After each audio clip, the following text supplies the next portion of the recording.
I want to ask you about this issue of masks, right? Because this is something that's a public health issue and a public policy issue.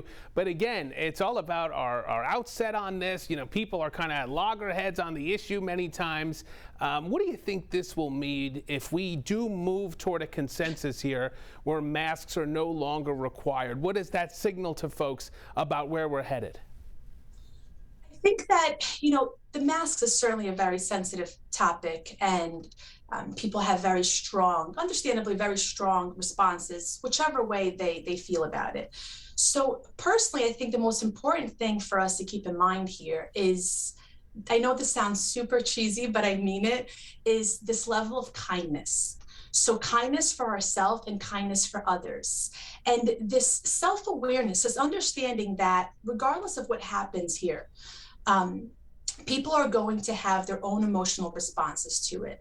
My best advice for parents is, again, regardless of how you feel about mask mandates, is you need to process your own emotional response before you start engaging with your children about this topic.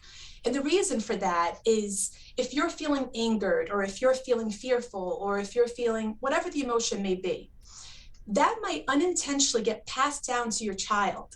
And they may almost start mimicking what you're saying, even though it may not be necessarily how they feel. So my advice is, process your own emotions about it with your spouse, with a friend, in counseling, journaling. So that way you can process your own emotional response, you're not charged, and then have a conversation with your child that is focused on the facts that you're able to share about this is what's happening. Children need to be informed, but then the focus turns on how they're feeling about it. It's not about your own emotional response to it. It's about how they're feeling about it, and creating a safe space where your child can express their emotions and can ask questions. Yeah, and how important is it to talk about that? Because, you know, some of these regulations seemingly change on a daily basis, and parents are making calculations. What's the right choice for my family, for my kids? But, you know, if you've got a 5, 6, 7-year-old, they're not processing it in that way. They're just saying, wait a minute, why am I wearing a mask when my friend doesn't have to, or vice versa? Absolutely. Well, I actually have a 6-year-old, so I can certainly relate to that.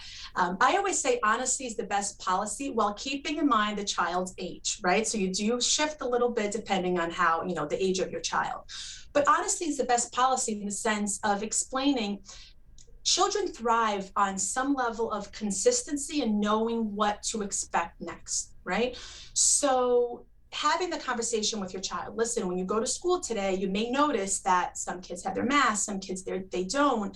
And if the child asks you a question that you may not know how to answer, they may say, well, how long is this going to last? When is this going to be over? You can say, I don't know the answer to that question. That's okay to say that. And then turn the focus back on them and say, well, how do you feel about that? What's it like for you to not know? So you're sort of shifting the focus into the child's internal experience as opposed to the facts. Because the reality right now is that there's a lot that we don't know, right? So it's okay to let your child know that. And I would think, too, that helps to make them feel as if they're a stakeholder in the process, right? It's not just the parents dictating to them, this is what we're doing, and don't worry about the why. Exactly. And it also makes it okay for them to understand that, I think it's so crucial for children to understand that parents, we're not superhumans. We're also human. We also have our emotions. We also make mistakes. We don't know the answer to everything. And that's okay. So there's a way to have that conversation and empathize with what the child is going through without having, all the answers laid out for them.